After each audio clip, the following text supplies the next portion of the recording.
Hello and welcome back to another episode of the Driftbucket series, guys. Today I'm super excited because we are pulling the motor apart, but I'm also a little bit stressed because, I haven't done a damage assessment on this motor yet. So today's the day we actually find out how much damage this motor went through. I know originally it was just a bearing, but obviously those little particles and things, they can get in everywhere. And so I'm a little bit stressed. We're just gonna grab a bite to eat quickly and then we're gonna head over to the workshop. He actually just pointed out to me that I never introduced the new daily bucket to you guys. So this is the daily bucket. It's got a young sunroof over there. Leather seats, you know how it is. What is it with us?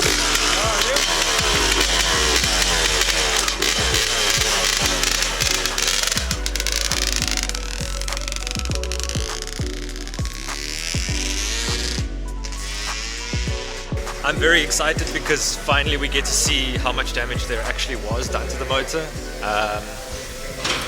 So yeah, let's pull it apart.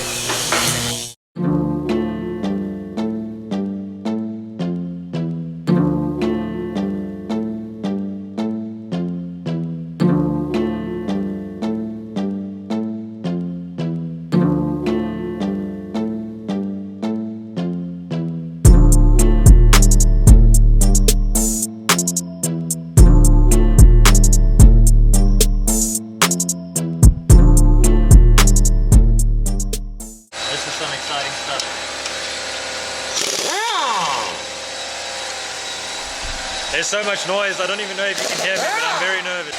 It looks fine, it looks like there's lots of material there. Sick. Oh, that looks amazing. Oh, there's a bit of a height. Oh, damn. Okay. Well, that's not terrible at all. That's kind of... brand new? Yeah, brand new. Sweet! I'm very, very stoked. That means we have a very strong clutch. It was running perfectly, so it's going to work perfectly. Now let's pull the motor apart.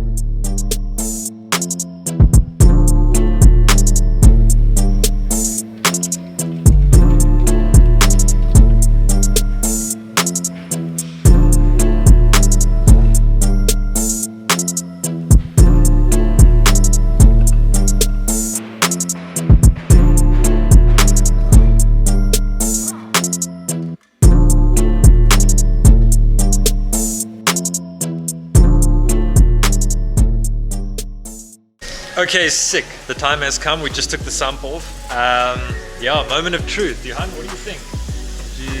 No, it's gone. Is there anything in there? Oh, wow. Look at that. Well, there you go. Bearing's gone, so we definitely know what we need to do. We have run into a bit of an issue with the ARP head bolts. The socket that they have doesn't actually fit inside the head because it's just the space bit, these gaps are just not right. So they're gonna get another one tomorrow, and I am not keen to do 2 videos, so we'll pick it up there.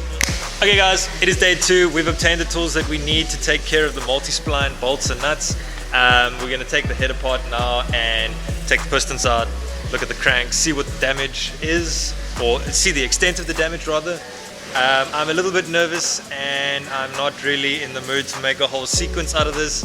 I'm going to take you guys very much vlog style and you're going to see it as it is as we take it apart. Yeah, crossing fingers it's not terrible.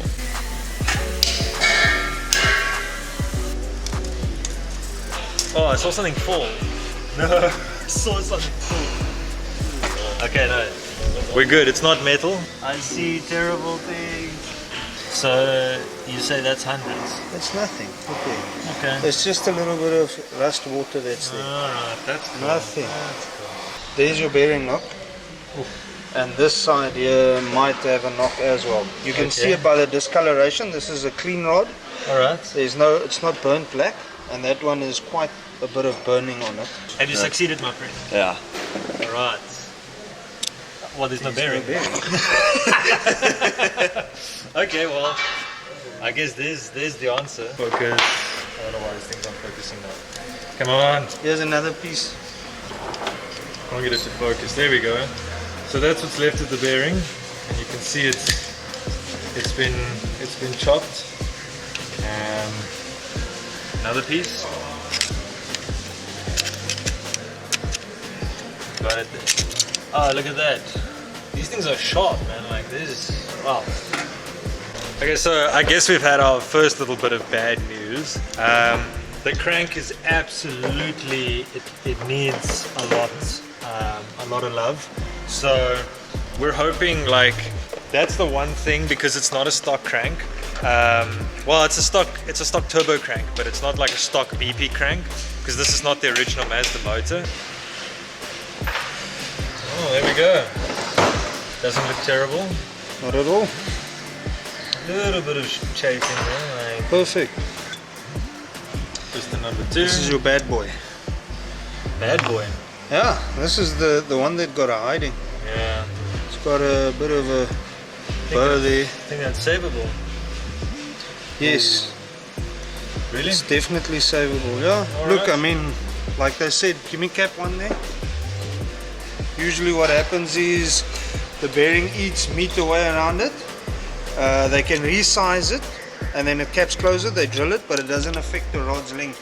Okay. So you can just resize it and use it again. Alright, sweet.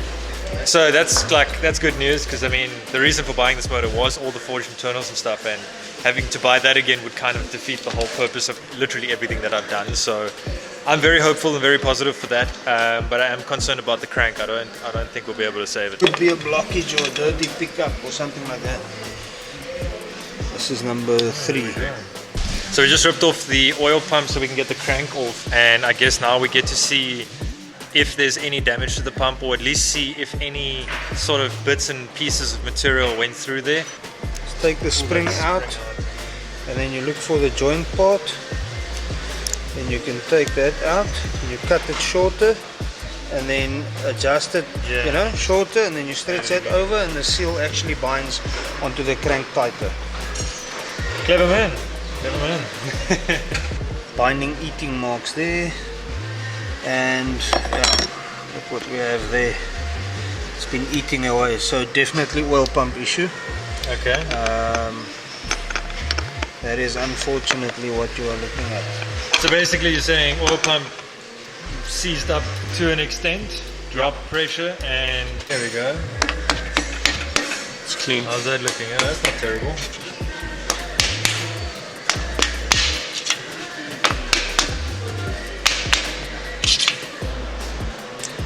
It's weird how further down from the oil pump you've got no issues, but better, right yeah. by the pump you've got issues. I rate something from the pump maybe got in there. Maybe a small piece that just started it all off. There we go, that's the emptiest this motor's ever been.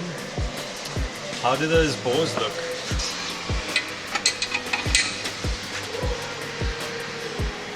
The bore is perfect. Not bad. Not at all, but your one piston had slap, which it Yeah, was this one the slap. here, but there's no slapping marks. So I'd say the block is happy. The first part that doesn't have a problem. Is that it? Guys, are we done? Is that a wrap? Okay, well, we're now at the point where we're going to send the block and the pistons to a machinist and get a professional opinion along with the crank. Once again, guys, huge shout out to Rabbit Auto Customs. Thank you guys so much for all the help that you guys are doing and all the work that you're doing on the build. Thank you very much for watching. As I always say, subscribe if you haven't. If you have, you're awesome. Continue being awesome, and I'll see you in the next video.